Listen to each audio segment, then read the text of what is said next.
Hello students, welcome to our channel infinity education. आज का हमारा टॉपिक है क्लास 10th की पॉलिटी की बुक का chapter number first, power sharing. Power sharing नाम से ही आपको पता लग रहा होगा कि अपनी जो भी पावर्स होती हैं उसको शेयर करना। किस तरीके से शेयर करना वो हम इस चैप्टर में पढ़ेंगे। ठीक है, ओवरव्यू में इसमें बताया हुआ है। जैसे कि हमने क्या किया था पिछली 9th क्लास में, अगर आपको थोड़ा बहुत याद हो तो हमने उसमें देखा था कि किस तरीके से जुडिशरी या लेजिस्लेटिव या फिर एग्जीक्यूटिव्स जो होते हैं वो सारे अपनी पावर्स का यूज़ करते हैं और किसी एक के ना होने पर हमारा जो सिस्टम है, गवर्नमेंट सिस्टम या कह सकते हैं डेमोक्रेटिक जो पॉलिटी है, वो अच्छे से काम नहीं करती है। तो इसी चीज़ को आज हम पढ़ेंगे दो एग्जाम्पल के थ्रू। एग्जाम्पल कौन से हैं? एग्जाम्पल हैं बेल्जियम और श्रीलंका।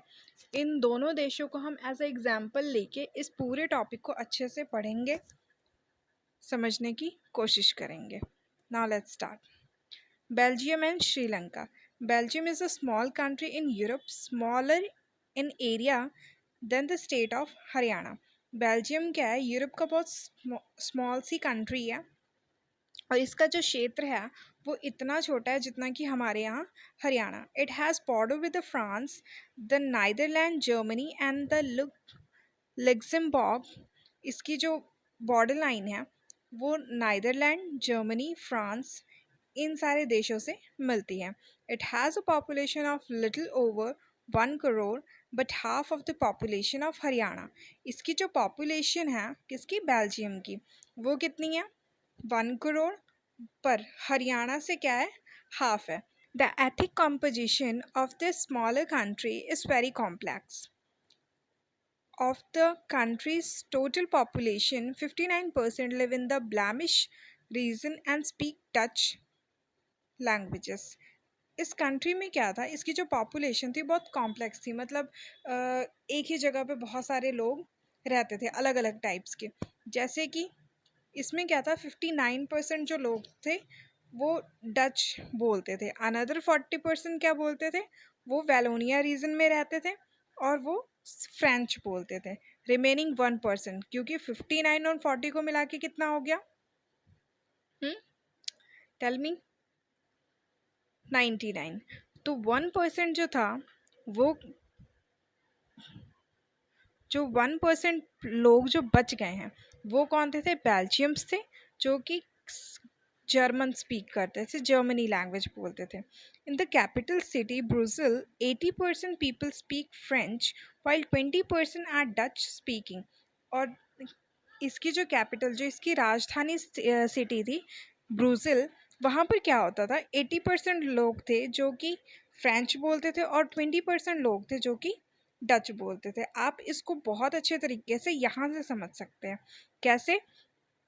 ये है ब्रुसेल, जैसे कि हमने इसकी कैपिटल देखी बेल्जियम की, और ये है वैलन, फ्रेंच स्पीक करते थे, और ये ब्लैमिशेस जो कि डच बोलते थे, और ये जर्मन जो कि जर्मनी बोलते थे।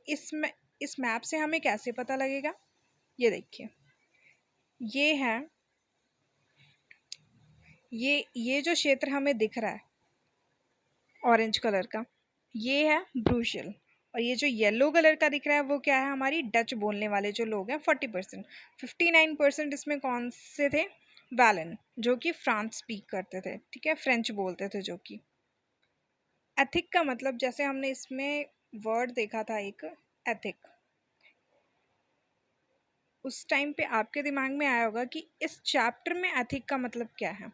तो इस चैप्टर में एथिक का मतलब ये है, अ social division based on the shared culture. People belonging to the same ethnic group believe in their common descent because of smaller of physical type or the cultural both. They need not always have the same reason or nationality. इससे हमें ये पता लगता है कि same culture के लोग या फिर अलग अलग कल्चर के लोग ज़रूरी नहीं है कि वो एक ही जगह पर रहें, एक ही नेशनल में रहें। ठीक है। The minority French speaking community was relatively rich and powerful. जो फ्रेंच बोलते थे वो क्या थे? माइनॉरिटीज थे, पर उनके पास पावर बहुत ज़्यादा थी। This was resented by Dutch speaking community, though who got the benefit of economic development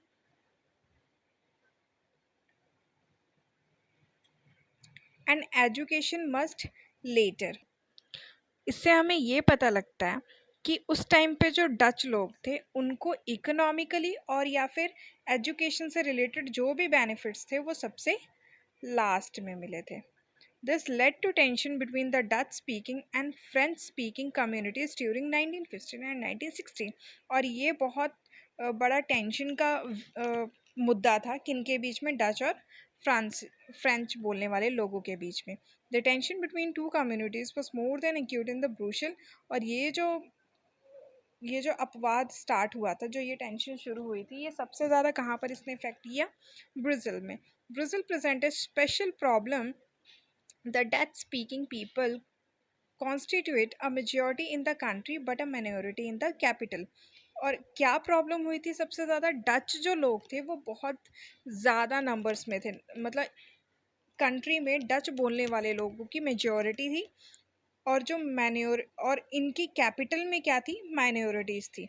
इसको अगर हम सिंपल वे में समझें तो इसका मतलब ये है कि डच बोलने वाले लोग तो बहुत ज़्यादा थे पर उनका कैपिटल मतलब उनका जो कंट्री में जो भी इकोनॉमिकल योगदान है उनका वो बहुत कम था. Let us compare this to the situation in another country. अब यही जो चीज़ें हमने सारी पढ़ी उसी को हम अनदर कंट्री में कंपेयर करके देखेंगे कि वहाँ पर किस टाइप का माहौल था. Sri Lanka is an island nation. Sri Lanka जो है वो एक द्वीप टाइप का नेशन है.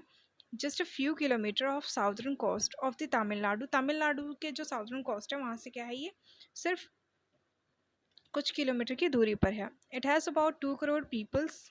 वहाँ की जो आबादी है वो कितनी है, 2 crore. About the same in the Haryana, जितनी कि हरियाणा में है.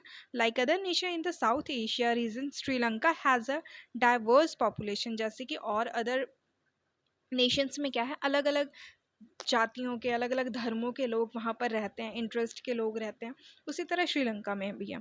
The major social groups are in the Sinhala speakers 74%. सबसे ज़्यादा मेजॉरिटी किसकी है, शिंगला बोलने वालों की, वो कितनी है, 74%. And the Tamil speakers 18%. और वहाँ पर जो तमिल लोग हैं वो 18%. अमंग तमिल्स देयर आर 2 सब ग्रुप्स. अब तमिल्स के बीच क्या है, वो कुछ दो ग्रुप्स हैं. किस टाइप के हैं, Tamil native of the country